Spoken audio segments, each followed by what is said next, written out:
পৃথিবীর দিকে তাকালে আমরা কি দেখি?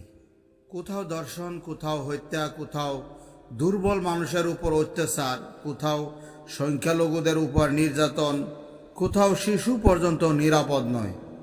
আদালতে হাজার হাজার মামলা বছরের পর বছর ঝুলে আছে, মানুষের হৃদয় যেন কঠিন হয়ে যাচ্ছে। কিন্তু প্রশ্ন হলো, এসবের মূল কারণ কি? ইসলাম আমাদের বলে, যখন মানুষের হৃদয় থেকে আল্লাহ ভীতি চলে যায়, যখন নৈতিক শিক্ষা হারিয়ে যায়, যখন হিংসা, লোভ ও অহংকার হৃদয়ে স্থান নেই, তখন সমাজে অশান্তি ছড়িয়ে পড়ে। রাসূল সাল্লাল্লাহু আলাইহি সাল্লাম বলেছেন, হিংসা সৎকর্মকে এমনভাবে ধ্বংস করে যেমন আগুনকে পুড়িয়ে ফেলে। সমাজের পরিবর্তন শুরু হয় পরিবার থেকে। যদি সন্তানদের শুধু ডিগ্রি শেখানো হয় কিন্তু সততা, দয়া ও আল্লাহ ভীতি শেখানো না হয়, তাহলে সমাজে শিক্ষিত অপরাধী তৈরি হবে। একটি পরিবার ভালো হলে একটি মহল্লা ভালো হয়, একটি মহল্লা ভালো হলে একটি গ্রাম ভালো হয়, একটি গ্রাম ভালো হলে একটি দেশ ভালো হয়।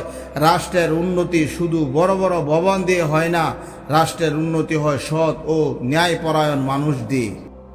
ইসলাম আমাদের কয়েকটি স্পষ্ট সমাধান দিয়েছে। প্রথমত, কোরআন ও সুন্নাহ ভিত্তিক শিক্ষা। দ্বিতীয়ত, ন্যায় বিচার প্রতিষ্ঠা। তৃতীয়ত, হিংসা, বিদ্বেষ ও প্রতিশোধের মানসিকতা ত্যাগ করা। চতুর্থ, নারী, শিশু, গরিব ও দুর্বল মানুষের অধিকার রক্ষা করা। আল্লাহ তাআলা বলেন, নিশ্চয়ই আল্লাহ ন্যায় বিচার, সদাচার ও আত্মীয় স্বজনকে সাহায্য করার নির্দেশ দেন। সূরা নাহল 90 নম্বর আয়াত। আমরা যদি সত্যি শান্তি চাই, তাহলে পরিবর্তন অন্যের কাছ থেকে নয়, নিজের কাছ থেকে শুরু করতে হবে। নিজের পরিবারকে সুন্দর করতে হবে, নিজের সন্তানকে সঠিক শিক্ষা দিতে হবে, নিজের হৃদয়কে হিংসা মুক্ত করতে হবে।